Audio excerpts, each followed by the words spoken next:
الحمد لله نحمده ونستعينه ونستغفره ونؤمن به ونتوكل عليه ونعوذ بالله من شرور أنفسنا ومن سيئات أعمالنا من يهده الله فلا مضل له ومن يضلله فلا هادي له ونشهد أن لا إله إلا الله وحده لا شريك له ونشهد أن سيدنا وشفيعنا وحبيبنا ومولانا محمدا عبده ورسوله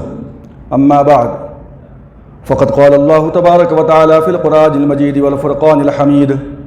أعوذ بالله من الشيطان الرجيم بسم الله الرحمن الرحيم الذين استجابوا لله والرسول من بعد ما أصابهم القرح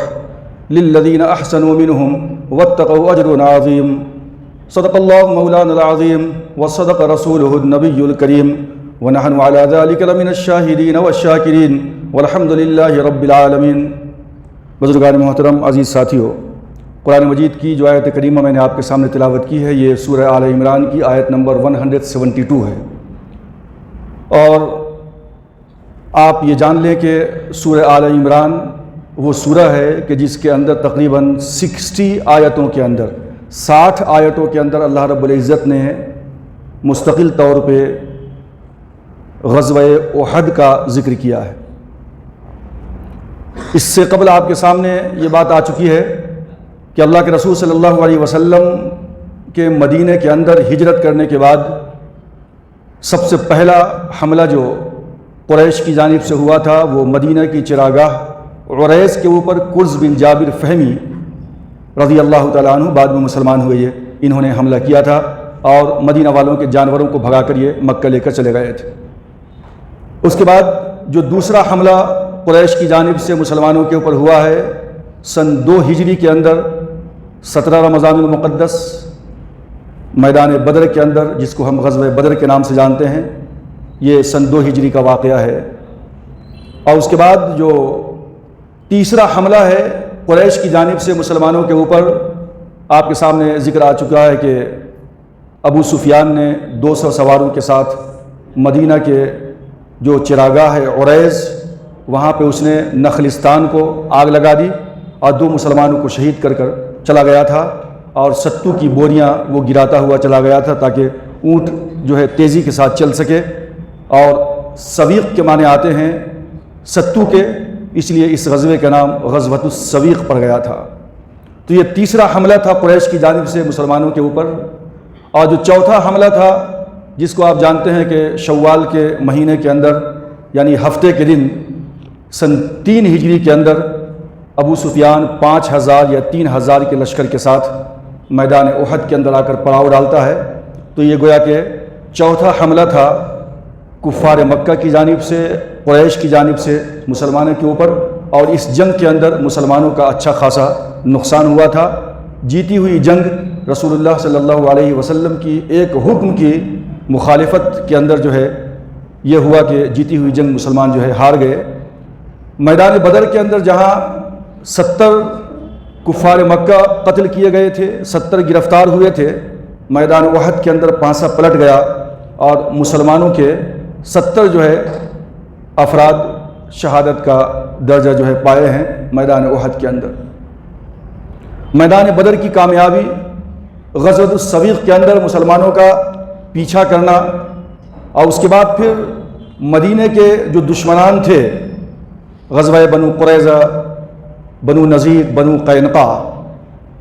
قینقاع کی جلا وطنی میدان بدر کے بعد، یہ تمام کی تمام باتیں اس بات کی گواہی دے رہی تھی کہ اب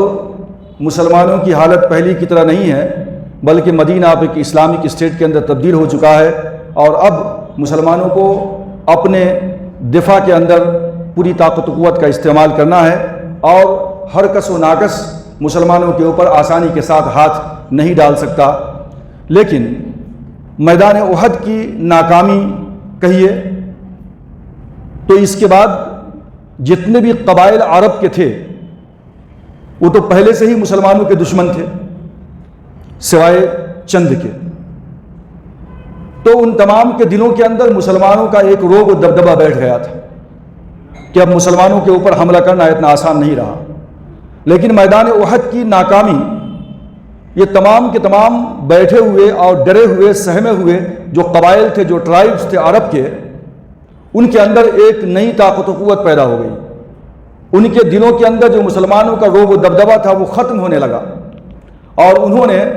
پھر سے مسلمانوں کے خلاف سر اٹھانے کی جو ہے کوشش کی. انشاءاللہ میں اس کا چند کا تذکرہ آپ کے سامنے کروں گا. میدان احد کے اندر جو واقعہ پیش آیا تھا، جہاں آپ جانتے ہیں کہ دیگر صحابہ کرام کے ساتھ اللہ کے رسول صلی اللہ علیہ وسلم کے چچا حضرت حمزہ رضی اللہ تعالیٰ عنہ کی شہادت کا واقعہ بھی پیش آیا تھا. اسی جنگ کے اندر حضرت حنظلہ رضی اللہ تعالیٰ عنہ، جن کو غسیل الملائکہ کہا جاتا ہے، آپ کو معلوم ہونی چاہیے کہ حضرت حنظلہ رضی اللہ تعالیٰ عنہ کی جو شخصیت تھی اور ان کا جو واقعہ پیش آیا، وہ ایک بہت ہی سبق آموز اور عبرت آموز ہے مسلمانوں کے لیے، کہ جب اللہ اس کے رسول کا حکم آ جائے، منادی آ جائے، جب مسلمانوں کو پکارا جائے، تو مسلمان کس طریقے سے صحابہ کرام اللہ کے رسول صلی اللہ علیہ وسلم کے ایک حکم کے اوپر پلک جھپکنے سے پہلے وہ اپنے آپ کو پیش کر دیا کرتے تھے. حضرت حنظلہ رضی اللہ تعالیٰ عنہ یہ بیٹے ہیں ابو عامر فاسق کے. یہ ابو عامر فاسق مدینہ کا رہنے والا تھا، اور جب اللہ کے رسول تشریف لائے تو یہ ابو عامر فاسق مکے چلا گیا تھا اور کافروں کے ساتھ رہنے لگا تھا. میدان احد کے اندر بھی 150 آدمیوں کو لے کر کے آیا تھا، اور پہلے مسلمانوں کے ساتھ پتھراؤ ہوا ہے اس کا. یہ ابو عامر فاسق، اس کا بیٹا ہے حضرت حنظلہ رضی اللہ تعالیٰ عنہ. یہ مسلمان ہو چکے ہیں، مدینے کے اندر ہیں. اور عجیب اتفاق یہ ہے کہ حضرت حنظلہ کی شادی مدینے کا جو منافقوں کا سردار تھا عبداللہ ابن ابی ابن سلول، آپ جانتے ہیں کہ جو 1000 کی فوج تھی جہاں، وہاں مقام شوط کے اوپر سے عبداللہ ابن ابی ابن سلول 300 اپنے ساتھیوں کو لے کر واپس آ گیا تھا، بہانہ بنا کر کے کہ اللہ کے رسول نے میری بات نہیں مانی، ہم مدینے کے اندر رہ کر کے لڑنا چاہتے تھے لیکن ہم کو باہر نکال کے لا لیے. یہ عبداللہ ابن ابی ابن منافق کا سردار جو تھا عبداللہ ابن ابی ابن سلول، اس کی بیٹی تھی جمیلہ رضی اللہ تعالیٰ عنہ. یہ ایمان قبول کر چکی تھی، اور یہ واقعے سے، یعنی احد کا جو واقعہ پیش آیا ہے، اس سے ایک دن قبل ہی دونوں کی شادی ہوئی تھی، حضرت حنظلہ کی اور عبداللہ ابن ابی ابن سلول کی بیٹی جو مسلمان ہو چکی تھی جمیلہ رضی اللہ تعالیٰ عنہ کی شادی ہوئی تھی. ایک دن ہوئی ہے شادی ہو کر کے، اپنی بیوی کے ساتھ ہیں حضرت حنظلہ. اللہ کے رسول صلی اللہ علیہ وسلم نے جمعہ کی نماز ادا فرمائی، اور اس کے بعد اعلان کیا. جمعہ کی نماز کے بعد پھر عصر کا وقت آیا، اور عصر کے بعد آپ نے جو اعلان کیا ہے کہ اب نکلنا ہے، تو جیسے آواز لگانے والوں نے آواز لگائی، حضرت حنظلہ رضی اللہ تعالیٰ عنہ فوراً جو ہے نکل پڑے. اور آپ کو حاجت تھی غسل جنابت کی، شادی ہوئی تھی نہیں،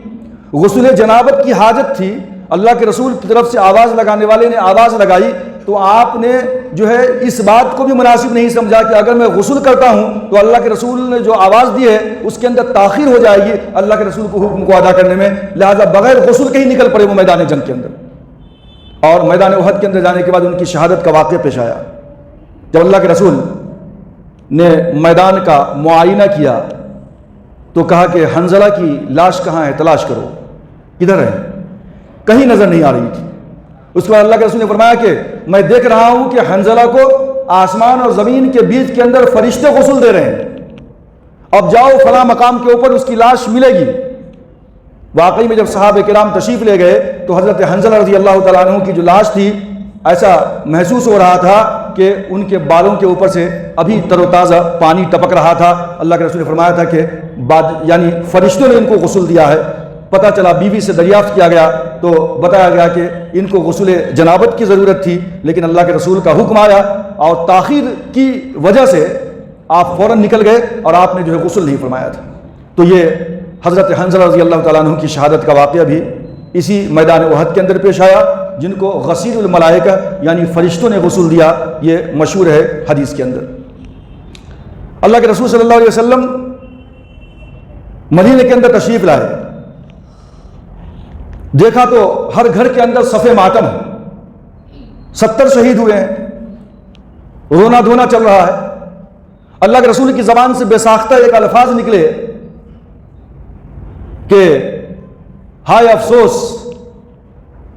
ہر طرف لوگ رو رہے ہیں، دھو رہے ہیں، لیکن حضرت حمزہ رضی اللہ تعالی عنہ کی شہادت پہ سوگ منانے والا کوئی نہیں ہے. یہ بے ساختہ الفاظ نکل گئے تکلیف کے اندر بغیر کسی ارادے کے. انصار مدینہ تڑپ اٹھے اللہ کے رسول کے اس آواز کے اوپر. اپنی اپنی خواتین کو حکم دیا کہ جاؤ سرکار دو عالم صلی اللہ علیہ وسلم کے دروازے کے اوپر جا کر کے آپ کے چچا حضرت حمزہ رضی اللہ تعالی عنہ کے بارے میں مرثیہ پڑھو، رو، گر گراؤ، ان کی تعریف کرو. تمام کی تمام خواتین جمع ہو گئیں. آواز آئی، اللہ کے رسول صلی اللہ علیہ وسلم باہر تشریف لائے تو آپ نے دیکھا کہ حضرت حمزہ رضی اللہ تعالیٰ عنہ کا سوگ منایا جا رہا ہے. لوگ واویلا کر رہے ہیں، چیخ و پکار کر رہے ہیں، عورتیں مرثیہ پڑھ رہی ہیں. تو اللہ کے رسول نے فرمایا کہ کسی مسلمان کی شہادت کے اوپر اس طریقے سے واویلا کرنا، کپڑے پھاڑنا، گالوں کو نوچنا، بالوں کو جو ہے نوچنا، یہ شریعت اسلامیہ کے اندر اس بات کی ممانعت ہے. اور جو یہ رسم اب تک چلتی ہوئی آ رہی تھی، آج اس رسم کو میں ختم کرتا ہوں. آج کے بعد سے کوئی بھی کسی مومن کی شہادت کے اوپر یا اپنی میت کے اوپر جو مر جائیں لوگ، ان کے اوپر اس طریقے کا نوحہ، اس طریقے کا ماتم اور اس طریقے کی گریہ زاری کی اجازت اسلام نہیں دیتا. تو یہ پہلا موقع تھا سن 3 ہجری کے اندر غزوہ احد کے بعد حضرت حمزہ رضی اللہ تعالیٰ عنہ کی شہادت کے اوپر جب عورتیں آئیں نوحہ کرنے کے لیے، ماتم کرنے کے لیے، تو اللہ کے رسول نے منع فرما دیا. زمانے دراز سے عربوں کی ایک رسم جو چلتی ہوئی آ رہی تھی کہ آدمی مر جائے تو اس کی تعریف کی جائے، اس کے لیے رویا جائے، گڑگڑایا جائے، کپڑے پھاڑے جائیں، ماتم نوحہ کیا جائے، گال نوچے جائیں، اللہ کے رسول نے اس کی ممانعت کر دی. اس کے بعد سے یہ رسم بد عربوں کی ہمیشہ کے لیے ختم ہو گئی. سن 3 ہجری کے اندر میدان احد کے واقعہ کے بعد اللہ کے رسول نے حضرت عمر فاروق رضی اللہ تعالیٰ عنہ کی صاحبزادی حضرت صفیہ رضی اللہ تعالیٰ عنہ، جن کے شوہر میدان بدر میں شہید ہوئے تھے، اللہ کے رسول نے حضرت عمر فاروق کی صاحبزادی حضرت صفیہ سے آپ نے نکاح فرمایا سن 3 ہجری کے اندر میدان غزوہ احد کے بعد. اسی طریقے سے حضرت امام حسن رضی اللہ تعالیٰ عنہ بھی سن 3 ہجری کے اندر رمضان المقدس کے مہینے میں 15 رمضان المقدس کو جو ہے آپ کی ولادت باسعادت ہوئی ہے حضرت امام حسن رضی اللہ تعالیٰ عنہ کی. اسی طریقے سے سن 3 ہجری کے اندر اللہ کے رسول صلی اللہ علیہ وسلم نے اپنی بیٹی حضرت ام کلثوم، آپ جانتے ہیں کہ پہلی بیٹی جو زینب تھی، ان کے شوہر ابو العاص تھے، میدان بدر میں گرفتار ہوئے تھے، واقعہ آپ کے سامنے آ چکا ہے. زینب کے بعد جو تھی رقیہ کی شہادت اسی دن ہوئی تھی، یعنی رقیہ کی جو موت ہے وہ اسی دن ہوئی تھی جس دن میدان بدر کے اندر مسلمانوں کو کامیابی ملی تھی. اور میدان بدر کی خوشخبری سنانے کے لیے لوگ مدینے میں داخل ہو رہے تھے تو حضرت رقیہ رضی اللہ تعالیٰ عنہ کو دفن کیا جا رہا تھا. تو یہ حضرت عثمان غنی رضی اللہ تعالیٰ عنہ کی وائف تھی، آپ کی زوجہ محترمہ. تو حضرت رقیہ انتقال کر چکی تھی سن 2 ہجری کے اندر میدان بدر کے موقع سے. اب حضرت عثمان غنی رضی اللہ تعالیٰ عنہ بڑے افسوس میں تھے، تنہے تنہا تھے. اللہ کے رسول نے سن 3 ہجری کے اندر اپنی بیٹی تیسری ام کلثوم رضی اللہ تعالیٰ عنہ سے حضرت عثمان غنی رضی اللہ تعالیٰ عنہ کا نکاح کر دیا ہے. یہ 3 ہجری کا واقعہ ہے. اور پھر بعد میں ام کلثوم رضی اللہ تعالیٰ عنہ کی بھی موت واقع ہو جاتی ہے. اور اس کے بعد پھر اللہ کے رسول نے فرمایا تھا حضرت عثمان غنی کے لیے کہ اگر میرے پاس 20 بیٹیاں، 40 یا پھر 100 بیٹیاں ہوتی اور یکے بعد دیگرے انتقال کرتی چلی جاتی تو میں تمام کی تمام بیٹیاں عثمان غنی کے نکاح میں دے دیتا. یہ عثمان غنی رضی اللہ تعالیٰ عنہ کی اپنی جگہ پہ بڑی فضیلت ہے. اور یہ آپ ہی کو فضیلت حاصل ہے کہ پوری کی پوری تاریخ کے اندر ایک نبی کی 2 بیٹیاں کسی ایک شخص کی نکاح میں جو آئی ہیں وہ حضرت عثمان غنی رضی اللہ تعالیٰ عنہ کی جو ہے شخصیت ہے. اسی سن 3 ہجری کے اندر اب تک مشرکہ عورتوں کا نکاح مومن مردوں سے جائز تھا. سن 3 ہجری کے اندر قرآن مجید کی آیت نازل ہوتی ہے وَلَا تَنكِحُوا الْمُشْرِكَاتِ حَتَّى يُؤْمِنَّ، مشرکوں سے، مشرک لڑکیوں سے نکاح نہ کرو جب تک کہ وہ ایمان نہ لے آئیں. تو اب تک مشرکہ عورتوں سے مومن مردوں کا نکاح جائز تھا، لیکن سن 3 ہجری کے اندر اللہ تبارک و تعالیٰ نے قرآن مجید کے اندر قانون نازل کر دیا کہ اب کسی مومن مرد کے لیے یہ جائز نہیں ہے کہ وہ مشرک عورتوں سے نکاح کرے جب تک کہ وہ ایمان نہ لے آئے۔ اسی سن 3 ہجری کا واقعہ ہے کہ اب تک شراب کی حرمت نازل نہیں ہوئی تھی۔ شراب کی حرمت کئی مراحل کے اندر نازل ہوئی ہے، آپ جانتے ہیں۔ یہاں سن 3 ہجری کے اندر باضابطہ قرآن مجید کے اندر شراب کی حرمت کا بھی نزول ہوا ہے۔ یہی سن 3 ہجری کے اندر باضابطہ وراثت کا قانون نازل ہوا ہے کہ باپ کے مرنے کے بعد ان کے ذوی الارحام کو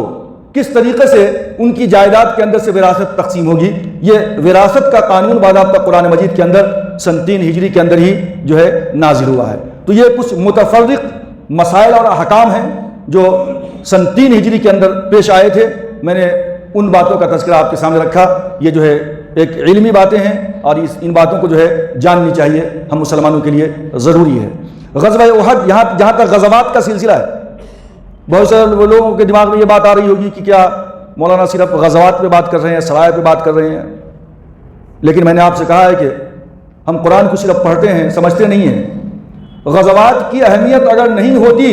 تو میں نے کہا کہ سورۃ آل عمران کے اندر 60 آیتوں میں 60 آیتوں میں پروردگار عالم نے صرف اور صرف ایک غزوہ احد کا ذکر کیا۔ 60 آیتوں میں غزوہ احد کا ذکر ہے اور مسلمانوں کو غزوہ احد میں ہوا کیا وہی نہیں معلوم۔ کیا قرآن پڑھتے ہیں ہم کس بات کے مسلمان ہیں؟ تو ہمیں ان باتوں کو جاننا ضروری ہے، قرآن کو جاننا ضروری ہے، قرآن کو سمجھنا ضروری ہے۔ اور رسول اللہ صلی اللہ علیہ وسلم جب مکے سے مدینہ تشریف لائے تو آپ کو کن کن حالات کا سامنا تھا اور کس طریقے سے مسلمانوں نے محنت مشقت کیا ہے، اسلام کس طریقے سے پھیلا ہے، اور اسلام ہمارے تک جو آیا ہے یہ کتنی مشقتوں کے ساتھ، مشکلوں کے ساتھ آیا ہے، اور ہم آسانی کے ساتھ کہہ دیتے ہیں کہ مسلمان ہیں، مومن ہیں، لیکن جو اسلام کے مطالبات ہیں، جو اس کے قوانین ہیں، ہم اس سے بے بہرہ ہیں اور ہم جو ہے بالکل اس کو بالائے طاق رکھ دیا کرتے ہیں۔ تو یہ چیزیں ہم جانیں گے تو ہم کو پتہ چلے گا اہمیت کیا ہے، ایمان کی اہمیت کیا ہے، قرآن کی اہمیت کیا ہے۔ تو بہرکیف میں نے کہا تھا کہ یہاں پہ ایک جو رسم بد تھی، نوحہ کی، ماتم کی، اللہ کے رسول نے اس کو بھی منع فرما دیا اور اس کو بھی روک دیا سن 3 ہجری کے اندر۔ آپ نے سنا کہ اللہ کے رسول صلی اللہ علیہ وسلم نے یہ سوچا کہ غزوہ احد کے اندر جو بظاہر مسلمانوں کی شکست کا پہلو سامنے آیا ہے، جو پورے کے پورے عرب کے قبائل ہیں ان کے اندر مسلمانوں کی ہیبت اور ان کا رعب و دبدبہ کم ہو گیا ہے، لہذا آپ نے مدینے میں آنے کے دوسرے دن اعلان کر دیا کہ ہمیں ابو سفیان کے لشکر کا تعاقب کرنا چاہیے۔ میدان احد سے ابو سفیان اس بات کا اعلان کر کے گیا ہے کہ آئندہ سر ہماری ملاقات پھر سے بدر میں ہوگی، لہذا ان کا حوصلہ بڑھا ہوا ہے، ان کے حوصلے کو توڑا جائے، اور یہ خدشہ ہے اس بات کا کہ آگے جا کر کے پھر سے وہ لوگ پلٹوار کریں گے اور مدینے کے اندر گھسنے کی کوشش کریں گے۔ ان کو یہ محسوس ہو رہا ہوگا کہ مسلمان پسپا ہو چکے ہیں، کمزور ہو چکے ہیں، یہ زخم کھائے ہوئے ہیں، یہ ٹوٹ چکے ہیں، 70 ان کے مارے گئے ہیں، لہذا ابو سفیان پلٹوار کر سکتا ہے۔ اللہ کے رسول صلی اللہ علیہ وسلم کی وہ جنگی بصیرت تھی کہ آپ نے صحابہ کرام سے یہ کہا، اعلان کر دیا کہ جتنے لوگ میدان احد میں شریک تھے، دوسرے نہیں، صرف وہ لوگ جو میدان احد میں شریک تھے، ان سب کو پھر سے واپس چلنا ہے، اور ابو سفیان جو اپنے لشکر کے ساتھ مکے کو واپس جا رہا ہے، ہمیں اس کا پیچھا کرنا ہے۔ اب اندازہ لگائیے کہ لوگ زخموں سے چور ہیں، کسی کا رشتہ دار مارا جا چکا ہے، کسی کو بہت کاری زخم لگا ہے، پریشان ہے، غم کے عالم میں ہے، اور اس حالت میں اچانک پھر سے اعلان ہوتا ہے کہ چلو ابو سفیان کا تعاقب کرنا ہے، اس کا پیچھا کرنا ہے، کہیں ایسا نہ ہو کہ وہ پلٹ کر پھر واپس مدینے کے اوپر حملہ آور ہو جائے۔ تمام کے تمام صحابہ کرام جمع ہو گئے، اللہ کے رسول نے انہی کو ساتھ لیا جو میدان احد میں شریک تھے، سوائے ایک شخصیت کے، وہ شخصیت تھی جابر بن عبداللہ رضی اللہ تعالیٰ عنہ کی۔ ان کے والد میدان احد میں شہید ہو چکے تھے، انہوں نے درخواست کیا کہ اللہ کے رسول میں میدان احد میں شریک نہ ہو سکا، مجبوری یہ تھی کہ والد نے کہا تھا کہ میری بہنوں کی میں حفاظت کروں، مدینے کے اندر دیکھ بھال کروں، کوئی نہیں تھا، لہٰذا میں میدان احد میں شریک نہ ہو سکا، مجھے آپ اجازت دیجیے۔ اللہ کے رسول نے جابر بن عبداللہ رضی اللہ تعالیٰ عنہ کو اجازت دیا۔ یہ شخصیت تھی تنہا جابر بن عبداللہ کی کہ جو میدان احد میں شریک نہیں تھے اور اب نکلتے ہیں اللہ کے رسول کے ساتھ، تمام کی تمام پوری کی پوری جمعیت کے ساتھ اللہ کے رسول نکلے ہیں۔ اور یہ ایک مقام ہے حمراء الاسد، وہاں پہ یہ مدینے سے 8 میل کے فاصلے کے اوپر ہے، وہاں پہ جا کر کے آپ نے پڑاؤ ڈالا ہے، جس کو غزوہ حمراء الاسد بھی تاریخ نویسوں نے لکھا ہے کہ اس کا نام غزوہ حمراء الاسد ہے، اور بعضوں نے میدان یعنی جنگ احد کا ہی ایک پارٹ اس کو قرار دیا ہے، لہذا اس کو الگ جنگ قرار نہیں دیا ہے۔ 8 میل کے فاصلے پر جا کر آپ پڑاؤ ڈالتے ہیں۔ اسی کو قرآن مجید نے کہا تھا الذین استجابوا للہ والرسول من بعد ما اصابهم القرح، کہ بے شک وہ لوگ کہ جنہوں نے اللہ اس کے رسول کی بات کو قبول کر لیا، مان لیا۔ الذین استجابوا للہ والرسول، کیسی حالت میں؟ من بعد ما اصابهم القرح، باوجود اس کے کہ ان کو کاری زخم لگا تھا، ضرب لگا تھا ان کو، میدان احد میں تو ابھی شکست ہو کے آئے تھے، دل بھی چور ہے اور جسم بھی زخموں سے چور ہے، ابھی میدان احد سے واپس آئے ہیں، دوسرے دن حکم ہو رہا ہے چلو ابو سفیان کا تعاقب کرنا ہے، اور وہ بھی کوئی فریش لوگ نہیں، وہی لوگ جو میدان احد میں شریک تھے، ابھی زخم خوردہ ہیں۔ الذین استجابوا للہ والرسول من بعد ما اصابهم القرح، بے شک وہ لوگ جنہوں نے اللہ اس کے رسول کی آواز پر لبیک کہا، باوجود اس کے کہ ان کے جسم جہاں زخموں سے چور تھے۔ للذین احسنوا منہم واتقوا اجر عظیم، ان کے ان احسان، ان کے ان جو ہے اچھے نیک کاموں کی وجہ سے اور ان کے تقوی و پرہیزگاری کی وجہ سے اللہ تبارک و تعالیٰ نے ان کے لیے اجر عظیم تیار کر رکھا ہے۔ اللہ تبارک و تعالیٰ نے یہ سارے کے سارے گروپ کی جو ہے تعریف فرمائی قرآن مجید کے اندر۔ غزوہ حمراء الاسد 8 میل کے فاصلے کے اوپر اللہ کے رسول جا کر پڑاؤ ڈالتے ہیں۔ ایک قبیلہ ہے قبیلہ خزاعہ، مسلمان نہیں ہوا تھا لیکن در پردہ اسلام کا مسلمانوں کا ہمنوا تھا۔ اس کا ایک سردار تھا معبد خزاعی، بعض روایتوں میں ہے کہ یہاں پہ اس نے اسلام قبول کر لیا ہے۔ غزوہ حمراء الاسد یعنی حمراء الاسد کے مقام پہ اللہ کے رسول سے ملاقات ہوتی ہے، وہ مکہ جا رہا تھا، اللہ کے رسول سے ملاقات ہو گئی تو اس نے کہا کہ اللہ کے رسول غزوہ احد کے اندر آپ کے اتنے سارے جانثار شہید ہوئے ہیں، میں جو ہے اس کی تعزیت کے لیے آپ کے پاس آیا ہوں۔ اللہ کے رسول نے فرمایا کہ ٹھیک ہے، مکہ جا رہے ہو، ابو سفیان سے ملاقات ہو تو اس سے کہہ دینا کہ ہم جو ہے پوری طاقت و قوت کے ساتھ اور ساز و سامان کے ساتھ اس کا پیچھا کر رہے ہیں۔ معبد خزاعی نکلتا ہے مکے کی جانب، اللہ کے رسول حمراء الاسد پہ پڑاؤ ڈالے ہیں، اور ابو سفیان نکل چکا تھا تقریباً 36 میل کے فاصلے پہ، جس کا نام تھا مقام روحہ۔ مقام روحہ پہ ابو سفیان قیام پذیر ہے، پڑاؤ ڈال چکا ہے۔ صفوان بن امیہ جس کا باپ میدان بدر میں مارا گیا تھا، امیہ ابن خلف، صفوان بن امیہ ابو سفیان آپس کے اندر اس بات کو طے کرتا ہے کہ ہم نے تو کام ناتمام چھوڑ دیا۔ اس کے مسلمانوں کے 70 شہید ہوئے، مارے گئے، وہ تو زخموں سے چور ہو چکے تھے، اور ہم نے وہاں پہ قیام نہیں کیا۔ اکثر و بیشتر یہ ہوتا تھا کہ جو فوج جنگ جیتتی تھی اس میدان کے اندر کم سے کم 3 دن وہ لوگ وہاں پہ پڑاؤ ڈالتے تھے اپنا روب دبدبہ قائم کرنے کے لیے، لیکن یہاں پہ جیت نامکمل تھی، اندر سے خدشہ تھا، ڈر تھا، لہذا ابو سفیان نکل گیا، وہاں پہ پھر پڑاؤ نہیں ڈالا، اور مسلمان کوئی قیدی بھی نہیں بنا، لہذا مکمل طور پہ مسلمانوں کی شکست اور کافروں کی فتح بھی قرار نہیں دیا جا سکتا۔ ابو سفیان اور صفوان بن امیہ نے کہا کہ کام ناتمام رہ گیا، بہتر یہ ہوگا کہ مسلمان زخم خوردہ ہیں، میدان احد کے اندر یہ پریشان ہوئے ہیں، لہٰذا یہ بات کہ ہمیں واپس پلٹ کر جانا چاہیے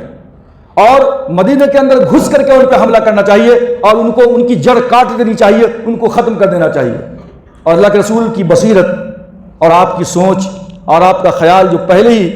آ چکا تھا کہ ابو سفیان کا قافلہ ایسا سوچ سکتا ہے کہ مسلمان کمزور ہیں، لہذا پھر سے دوبارہ اٹیک کرو، اللہ کے رسول نے اس سے پہلے ہی جو ہے مدینے سے باہر اس کا مقابلہ کرنے کے لیے نکل پڑے باہر، انتظار نہیں کیا اس کے آنے کا۔ معبد خزاعی جاتے ہوئے ملا،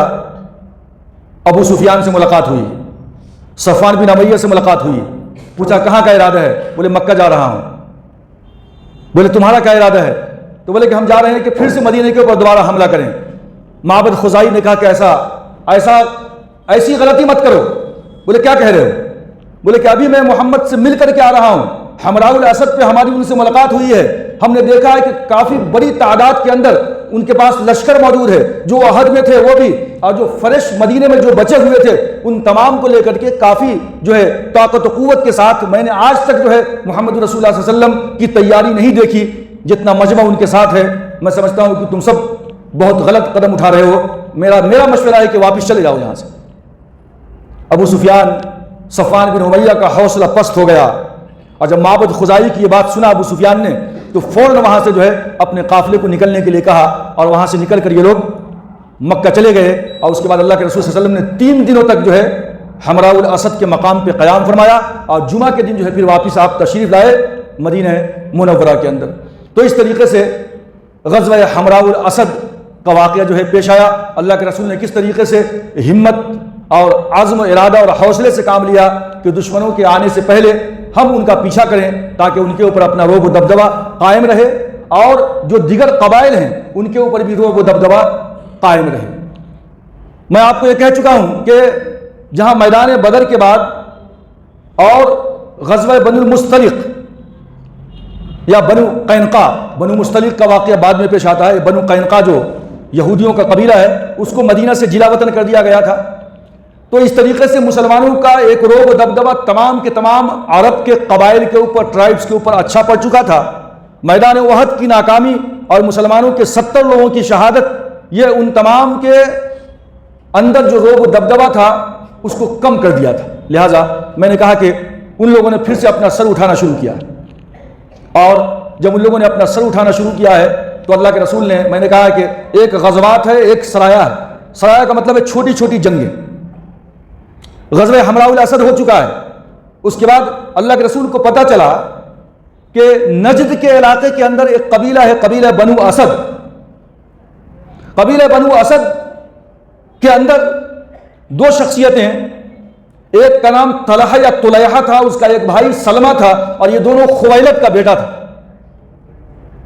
یہ طلیحہ اور سلمہ دونوں بھائیوں نے تمام کے تمام پورے کے پورے قبیلہ اسد کو، اور اس طریقے سے دوسرے قبائل تھے، ان تمام کو اس بات کے اوپر ابھارا کہ اب مسلمان کمزور ہو چکے ہیں، ہمیں مسلمانوں کے اوپر حملہ کرنی چاہیے۔ اللہ کے رسول کو اس بات کا پتہ چلا۔ اور یہ طلیحہ کون ہے؟ آپ بعد میں جانیں گے کہ یہ وہی طلیحہ ہے کہ جہاں اسود عنسی مسیلمہ کذاب نے نبوت کا دعویٰ کیا تھا نا، یہ طلیحہ وہ ہے کہ جس نے نبوت کا دعویٰ کیا ہے، یعنی بعد میں چل کر کے اللہ کے رسول کے زمانے میں ہی یہ اسلام لایا ہے طلیحہ۔ اسلام لانے کے بعد پھر یہ مرتد ہو گیا، اور مرتد ہونے کے بعد نبوت کا دعویٰ کیا۔ جب حضرت ابوبکر صدیق رضی اللہ تعالیٰ عنہ خلیفہ بنے ہیں تو حضرت خالد بن ولید رضی اللہ عنہ کو طلیحہ کے خلاف آپ نے بھیجا ہے، تو طلیحہ بھاگ کر کے ملک شام چلا گیا، لیکن ملک شام میں جانے کے بعد پھر یہ اس نے توبہ کیا، اسلام قبول کیا، اور کافی دنوں تک زندہ رہے، یہ کئی جنگوں میں شامل رہے، اور سن 21 ہجری کے اندر غزوہ نہاوند کے اندر میرے خیال سے طلیحہ رضی اللہ تعالیٰ عنہ کی شہادت کا واقعہ پیش آیا ہے۔ یہ طلیحہ ہے۔ اللہ کے رسول کو پتہ چلا کہ طلیحہ، سلمہ، بنو اسد کے لوگ تمام کے تمام مدینہ پہ حملہ کرنے کا ارادہ کر رہے ہیں۔ اللہ کے رسول صلی اللہ علیہ وسلم نے 150 صحابہ کرام رضوان اللہ تعالی علیہم اجمعین کی جمعیت کو تیار کر کے ان کا سردار ابو سلمہ رضی اللہ تعالیٰ عنہ کو منتخب کیا، اور یہ 150 کی جمعیت جو سریہ ہے، اللہ کے رسول نہیں جا رہے ہیں، ابو سلمہ اس کے لیڈر ہیں، جانے کے بعد ان کے نکلنے سے پہلے ان پہ حملہ کیا، اور اس طریقے سے پورے کے پورے لوگ پسپا ہو گئے، وہ منتشر ہو گئے، بھاگ گئے، اور مسلمانوں کو بہت سارا اونٹ اور بکریاں مال غنیمت کے طور پہ حاصل ہوئی۔ یہ سن 4 ہجری میں ہم داخل ہو رہے ہیں۔ سن 4 ہجری کے اندر پہلی محرم کا واقعہ ہے یہ کہ اللہ کے رسول نے ایک سریہ بھیجا ہے۔ محرم الحرام کے مہینے میں 2-4 دنوں کے بعد 5 تاریخ کو یا اسی کے آس پاس کسی تاریخ کو محرم کے پہلے ہفتے میں اللہ کے رسول نے، ایک اور صحابی ہیں حضرت عبداللہ بن انیس رضی اللہ تعالیٰ عنہ، ان کو آپ نے بھیجا ہے۔ ایک شخصیت تھی خالد بن سفیان لحیانی حزلی، اس لیے بھی اپنی قوم کو ورغلایا کہ مدینہ کے اوپر حملہ کیا جائے، چونکہ مدینہ کے مسلمان میدان احد کے اندر پسپا ہو چکے ہیں، کمزور ہو چکے ہیں، ان کے اندر وہ دمخم باقی نہیں رہا، لہذا آسانی کے ساتھ ہم ان پہ حملہ آور ہو سکتے ہیں۔ لہذا خالد بن سفیان حذلی لحیانی نے یہ جو ہے کوشش کیا کہ لوگوں کو جمع کریں اور مدینہ پہ حملہ کریں۔ اللہ کے رسول صلی اللہ علیہ وسلم نے حضرت عبداللہ بن انیس رضی اللہ تعالیٰ عنہ کو سن 4 ہجری محرم کے مہینے کے اندر اس کی سرکوبی کے لیے بھیجا، اور حضرت عبداللہ بن انیس نے بڑی چالاکی کے ساتھ خالد بن سفیان حذلی لحیانی کا سر کاٹ کر اللہ کے رسول کے قدموں میں لا کر کے رکھ دیا۔ تقریباً 1 ہفتے کے بعد اب واپس تشریف لائے۔ دن کے اندر یہ جو ہے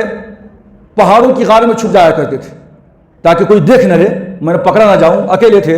اور رات کے اندر یہ سفر کرتے تھے۔ اس طریقے سے اللہ کے رسول صلی اللہ علیہ وسلم کے پاس جو ہے یہ جو فتین تھا خالد بن سفیان حذلی لحیانی، اس کا سر قلم جو ہے حضرت عبداللہ بن انیس رضی اللہ تعالیٰ عنہ نے کیا ہے۔ تو یہ جو سرایا ہیں، یہ چھوٹی چھوٹی جنگیں ہیں، یہ تمام کی تمام کڑیاں ایک دوسرے سے ملتی ہیں، اس کا کوئی نہ کوئی سبب ہوا کرتا تھا، کوئی نہ کوئی ریزن، کوئی نہ کوئی وجہ ہوا کرتی تھی کہ اللہ کے رسول ان کی سرکوبی کے لیے، ان کو دبانے کے لیے، جب وہ لوگ سر اٹھاتے تھے تو اللہ کے رسول ان کو دبانے کے لیے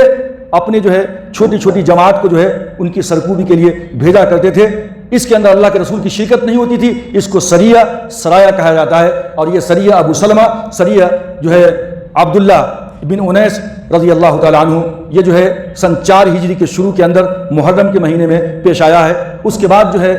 رجی کا واقعہ ہے جس میں مسلمانوں کو دھوکہ دیا گیا ہے۔ اس کے بعد ایک معونہ کا واقعہ ہے جہاں پہ 70 تقریباً حفاظ کرام کو دھوکے سے ان لوگوں نے شہید کیا ہے، اللہ کے رسول کے ساتھ دغابازی اور غداری کی ہے۔ انشاءاللہ تبارک و تعالیٰ اس کے اوپر مزید گفتگو میری آئندہ خطاب کے اندر ہوگی۔ اللہ تبارک و تعالیٰ سے دعا ہے کہ اللہ تعالیٰ